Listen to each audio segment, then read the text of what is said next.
So what toy or playground equipment could have killed us as kids? I saw a kid take tetherball around the neck. Ooh. They were doing it. He was standing too close and like wrapped around. And he's like, ah!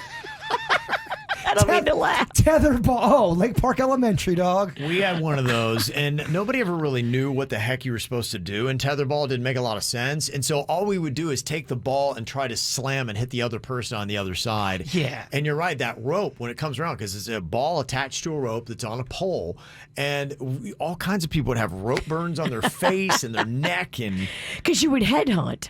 yeah, you would. did it on purpose. Well, I mean, our playgrounds were so dangerous growing up. You had the tetherball. We had our own slides. I remember my buddy got up on it, and it had a thing that people would always get their shoes caught on. He got caught, tumbled from the top, snapped his arm in like 8 places.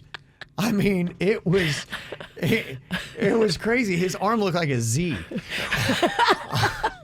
We had those monkey bars. Yeah. And there was things under it at one point. There was little steps under Yeah, it. yeah. But no one had maintained the monkey bars and the playground. Right. So the steps had broken off, and all that was left was the stick that used to hold it.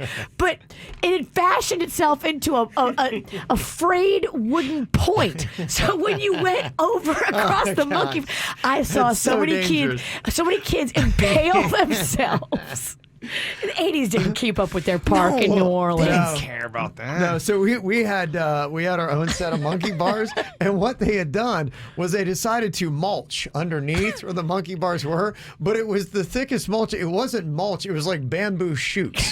So all it did, and kids are hanging upside down. I remember one time Penny, she was up there and she lost her grip on the monkey bars, goes face first into the mulch, and comes up with big sticks of wood sticking out of her face. She looked like Hellraiser. I'm like, oh my gosh. I mean, and we didn't shut down the monkey bars, though. No, You the had to- 80s didn't shut anything dangerous down. She had lifelong facial scars from that damn monkey bar. Nope, didn't even think about shutting it down. Not only did they not shut it down, they shamed you for complaining. Yeah, shut up, Penny. You're right. It was unbelievable. Do you remember lawn darts? Yes. Back in the those day, lawn that was jarts. a real thing. Yeah, That was we real. had that. And we didn't know the rules for that either, much like tetherball.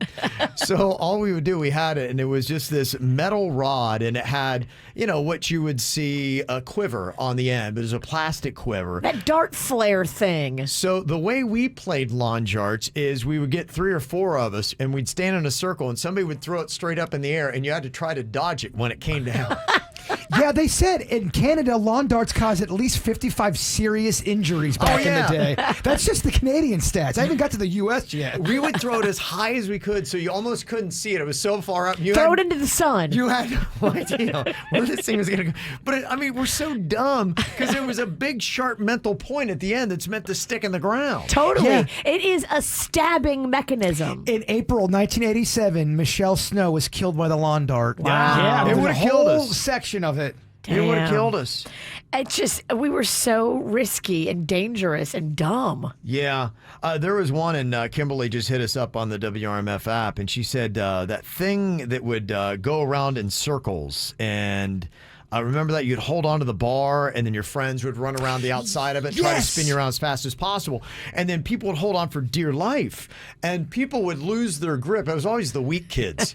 They would lose their grip, and they'd slam into the bar that was on this thing, but you wouldn't let them off, and you kept spinning it, and so they're slamming around from one bar to the next, and their nose is breaking, and you can just hear bones cracking on this thing, and they're screaming for dear life, but you wouldn't let them off. It was a torture device. The playground's merciless. But even the basic merry-go-round, that's a little vicious too. Yeah. Yeah. There it is. Yeah, they used to have those kind of things. It was crazy. Honestly, 80s playgrounds were just nothing but torture devices meant to kill children. That was every playground back when you were a kid. Totally. Every merry-go-round looked like that. Yeah. It was so unsafe and / awesome.